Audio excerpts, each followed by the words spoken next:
Hello, Michael. Nice to be here on this beautiful day in Paris. What we're seeing at the moment, do you think it's a short-term blip or paradigm shift? And should LPs sit tight or proactively change their strategies? I think what we have seen, and I guess you're referring to the COVID crisis, which is still ongoing. What we've seen is thus far was really a blip. If you think about it, it was really March, April, where there was subdued in the market. Everybody was dealing with their portfolios. But then from May onwards, we see quite a lot of new activity in the market. So our strong belief is we want to be consistent in the market, investing also through crisis and through difficult periods. So to your question, LPs should sit tight, probably just stay calm and just do invest consistently in the market as they've done before. That's what we did. And we're seeing a sort of global rebalancing act as a result of the COVID crisis. Where should LPs be investing in the world? Are there any regions or sectors that you find particularly interesting? Frankly, we're a big fan of diversification, which also benefited as well thus far. Our program runs in 25 years, which also shows you that you have to take really a long-term view.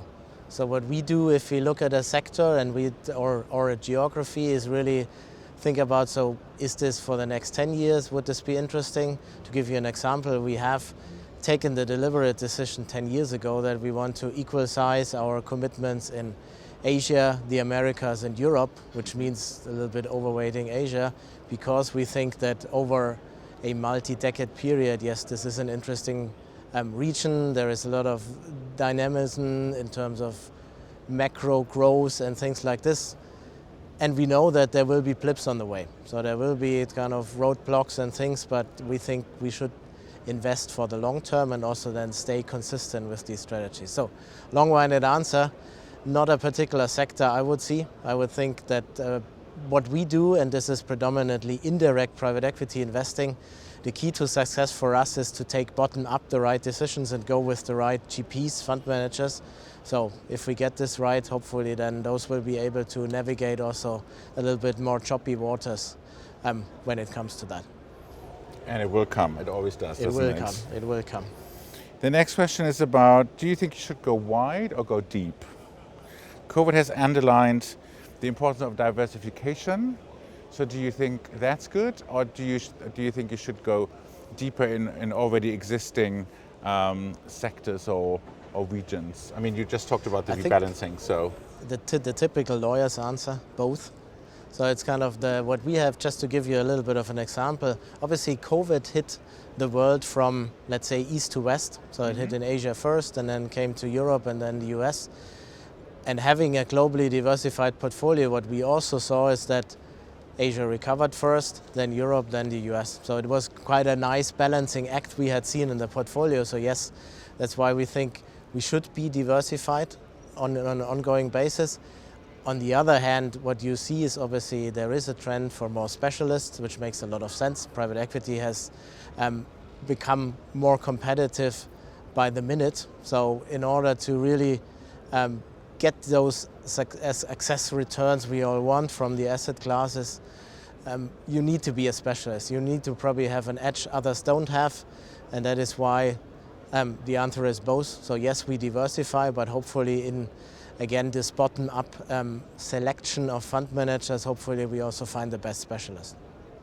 Okay, very good. And somebody is saying, is it a time to be brave? Re-upping with brand names is the safe thing to do for some people, but is it the right thing to do? I wouldn't say re-upping with the larger guys or your large cap player is necessarily the safe bet.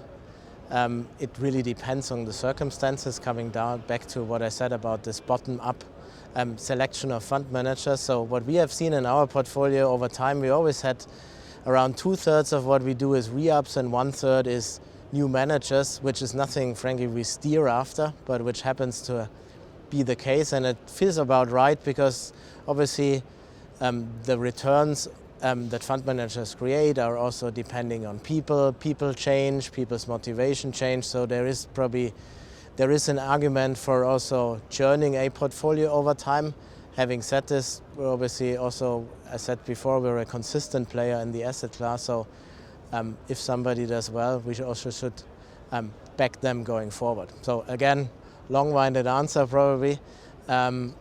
It will be a mix. I don't think there is I would say now it's the time to go with the big guys and not with the others. Not the case. It's really depending on the specific circumstances of the manager we're backing. Play it by ear, so to speak, as the English would say. Play it. That's the right thing to say. And obviously, it's not that there is no risk in some of the larger players, and you can think about motivation, succession, things like this. So it's it really depends on the review of the specific situation. Okay, Michael, thank you very much for your time. Thank you.